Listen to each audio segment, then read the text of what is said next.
Sehingga kalau menjawab pertanyaan yang tadi, bilang bahwa kalau dia 14 hari dari rumah, kemudian 8 hari dari kantor, bayaran 50%, itu tidak boleh. Ya, tetap harus sama 100%. Karena dia sama-sama bekerja.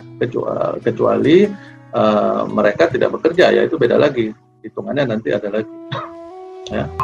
Bagaimana prosedur work from home yang benar? Tadi saya sudah jelaskan. Mengapa menjadi multitafsir dan pelaksanaan berbeda-beda? Nah, ini tadi. Menjadi multitafsir karena aturan ini tidak ada standarnya. Itu yang pertama.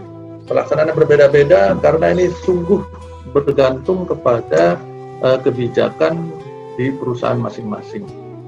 Meskipun sebenarnya kebijakan-kebijakan itu akan berpotensi berbenturan dengan aturan pemerintah. Ya. Kemudian pertanyaan berikutnya, apa peranan regulator?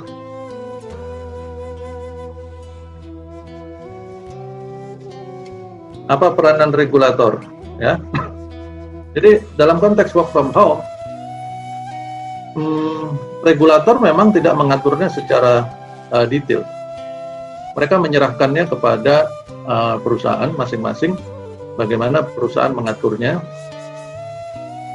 Bagaimana perusahaan mengaturnya sedemikian rupa sehingga di proses kerja di perusahaan itu menjadi lancar. Ya, itu yang dilakukan oleh regulator kita hari ini mengenai proses work from home. Kemudian ada pertanyaan lainnya. Jam kerja selama work from home, sebentar ya. Jam kerja selama work from home seringkali nggak jelas, dan bagaimana mengatur ketika terjadi kendala yang terjadi pada saat work from home. Anak-anak juga perlu pendampingan dalam learning from home. Apakah ada aturan hukum yang menjadi win-win solution antara perusahaan dan karyawan? Ini berhubungan dengan peranan regulator dan prosedur yang benar yang tadi di awal ya. Tidak ada aturan hukumnya, diserahkan kepada perusahaan. Namun dalam setiap kebijakan yang dibuat perusahaan harus dipastikan untuk tidak tidak bersentuhan bahkan bertentangan dengan peraturan-peraturan yang berlaku. Kalau tentang pengupahannya saya pikir tadi sudah jelas.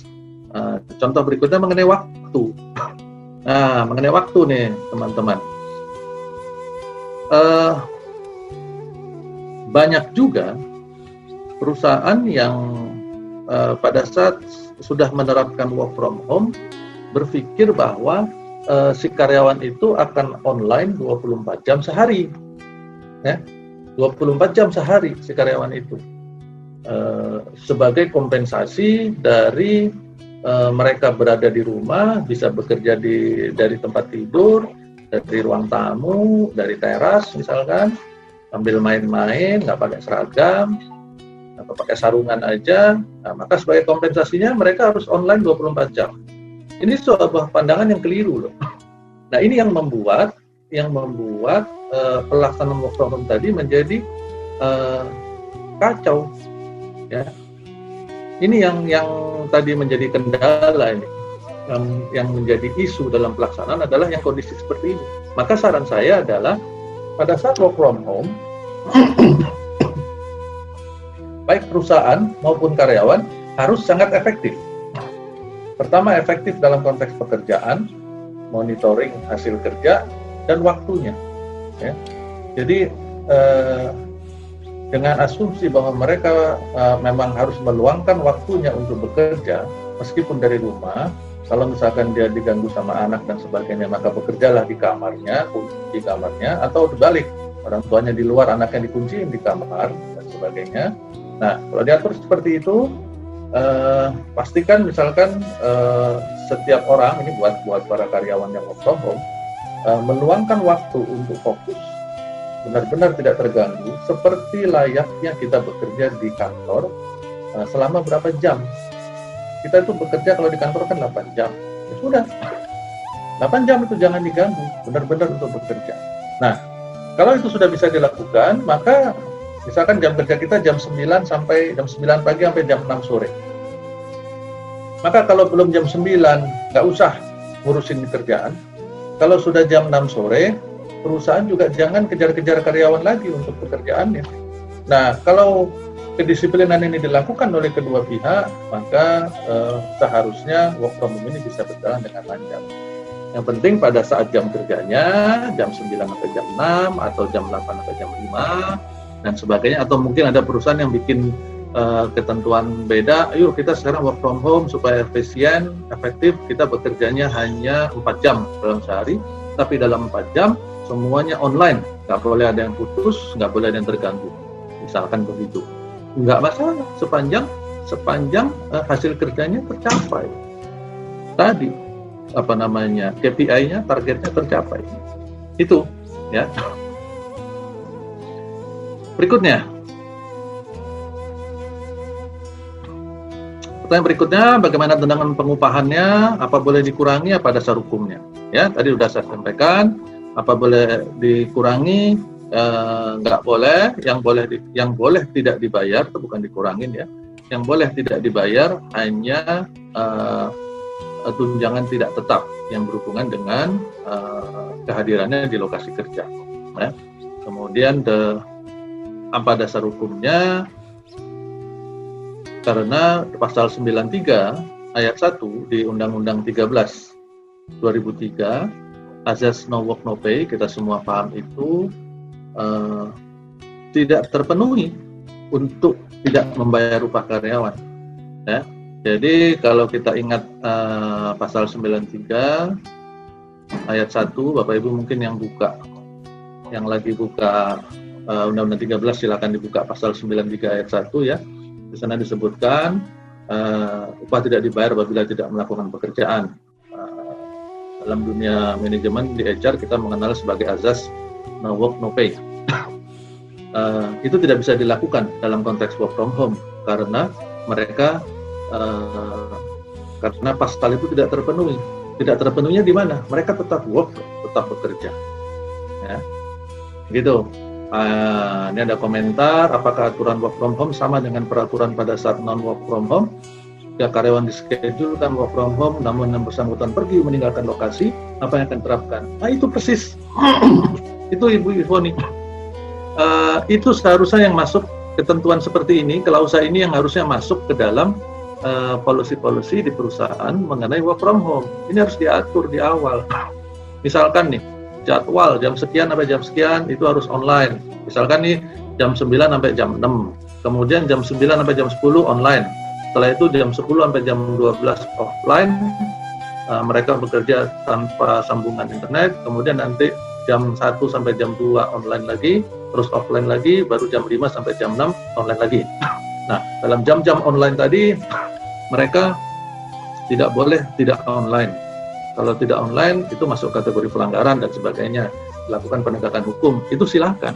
Nah, itu yang perlu diatur. Karena mereka bekerja loh dalam waktu itu. Berikutnya Pak Ferdinansyah, inginnya sih work from home sesuai 8 jam. Tapi karena dirasa semakin mudahnya kerja dengan media conference, jadi lebih asik dan kebablasan. Nah, ini. Baik dari sisi perusahaan maupun dari sisi karyawan. Karyawan mungkin pada saat-saat tertentu atau karyawan tertentu di saat tertentu, jadi nggak semua karyawan dan tidak di semua saat ya, mungkin merasakan enak bekerja work from home, pakai media conference dan sebagainya sehingga terus lebih dari 8 jam. Akhirnya keterusan sehingga perusahaan beranggapan bahwa bekerjanya karyawan tidak lagi 8 jam. Nah ini yang keliru ya. Seharusnya perusahaannya yang mengingatkan. Di sini fungsi kita sebagai HR, teman-teman. Fungsi kita sebagai HR di sini ya ini. Kita harus ingatkan mereka. Sekarang udah jam 5:30. Bentar lagi ada waktunya pulang. Kalau perlu pasang bel. Ingat nggak dulu waktu sekolah kita pakai bel kan? Dah waktunya pulang. Udah selesai ya. Yang mau lembur, yang masih mau kerja. Nah, nih ngomongin lembur. Apakah pada saat work from home bisa dilakukan lembur? Tergantung bagaimana perusahaan mengatur mengenai jam kerja di work from home dan bagaimana penegakannya. Kalau pengaturan jam kerjanya tidak bisa dikendalikan dengan baik, maka aturan mengenai lembur menjadi tidak fair, ya, menjadi tidak fair. Tapi kalau aturan kerjanya bisa dilakukan dengan baik, ditegakkan, diatur, ditegakkan dengan efektif, maka aturan lembur masih bisa dijalankan. Nah, ini seharusnya bisa menjadi bargaining power bagi perusahaan pada saat meminta karyawan untuk tetap tetap efektif dalam bekerja. Aktualnya work from home masih lembur di luar jam kerja dan tidak ada upah lembur.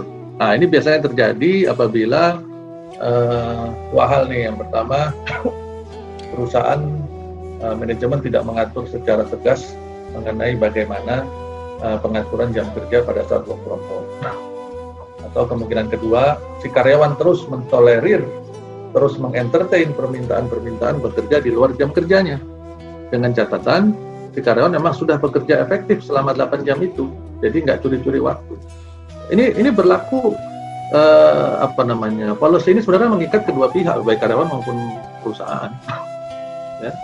Karyawannya minta supaya tetap dibayar lembur kalau kerja di luar jam kerja, tapi pada saat dalam jam kerja dia dihubungin nggak bisa, diminta pekerjaannya nggak ngasih.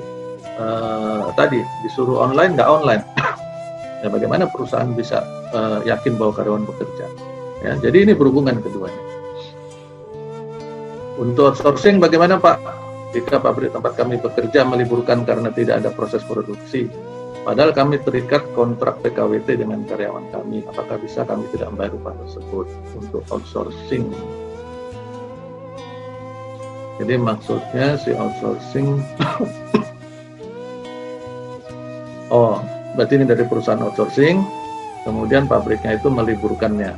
Nah, sehingga karyawan outsourcing itu tidak bisa bekerja, padahal perusahaan outsourcingnya terikat dengan kontrak PKWT. Nah, ini akan melibatkan, ini harus kembali kepada komersial kontrak, transaksi hukum antara perusahaan outsourcing itu dengan perusahaan prinsipal. Harus kembali ke sana. Bagaimana klausa di sana mengaturnya? Apabila ada hal-hal tertentu yang terjadi di luar kemampuan kedua pihak dan sebagainya, maka dibicarakan bla bla bla seperti itu. Ya, dan itu harus kembali ke sana. Ya, tapi kalau ditanya bagaimana dalam hukum ketenaga kerjaannya, maka karyawan yang Bapak sebut sebagai PKWT tadi tetap berhak atas upahnya, karena dia memang masih harusnya tetap bekerja dan masih terikat. Ya, ini yang nanti kan kita bahas di dalam konteks merumahkan ya dan pengupahannya. Berikutnya, apabila terjadi ketidaksesuaian antara target kinerja selama karyawan melaksanakan work from home, bisa dikenai teguran, surat peringatan 1, 2, bahkan sampai di PHK. Aturan kedisiplinan seharusnya bisa tetap diberlakukan sepanjang situasi yang atau faktor yang mempengaruhinya terpenuhi semua. Ya. Jadi misalkan perusahaan sudah mengaturnya dengan tegas, sudah memberikan panduan dengan jelas, aturan mainnya dengan detail, tapi karyawan tidak juga menjalankannya. Nah, ini ya memang bisa ditegakkan. Tapi yang menarik kalau perusahaan tidak berikan panduan, tidak ada aturan main, tidak ada kebijakan yang tegas, terus tiba-tiba karena kesel aja nggak dapat hasilnya langsung kasih surat peringatan, nggak bisa ya. Jadi ini adalah work from home, ini intinya adalah sebuah kondisi baru yang terjadi baru hari ini, mungkin dalam pengalaman kerja kita selama ini baru sekarang ini kita rasakan, dan ini memang membutuhkan kecepatan dan ketepatan berpikir dari manajemen untuk membangun sebuah sistem baru dalam mekanisme kerja work from home. Ya, itu yang menjadi penting. Kalau kita terbiasa, mohon maaf nih, copy paste saja, ya, nah itu yang jadi susah. Kita nunggu nih, lihat tetangga dulu, lihat perusahaan lain dan sebagainya, nah itu susah. Saya sama sekali tidak menyarankan copy paste di dalam konteks seperti ini. Ya, lebih bagus kita berpikir, berkreasi, karena faktor yang mempengaruhinya pasti berbeda-beda di setiap perusahaan. Oke, berikutnya mungkin berkenaan dengan izin sehari kerja sehari tidak dikembalikan dari kondisi kebijakan PSBB wilayah setempat, karena ada 8 jenis industri yang hanya diperkenankan selama PSBB. Tentu Pak, 8 jenis industri itu harus diikuti, kemudian segala perkecualian dan ketentuannya, segala pembatasannya,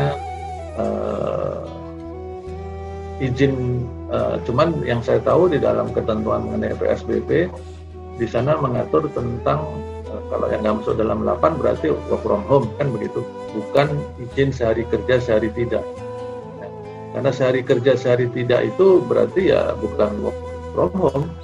Dalam konteks pencegahan penyebaran wabah ini tentu tidak maksimal, karena berarti dia masih bekerja, masih berinteraksi secara fisik dengan orang lain, baik dari perjalanan dari rumah sampai di tempat kerja maupun perjalanan kembali ke rumah.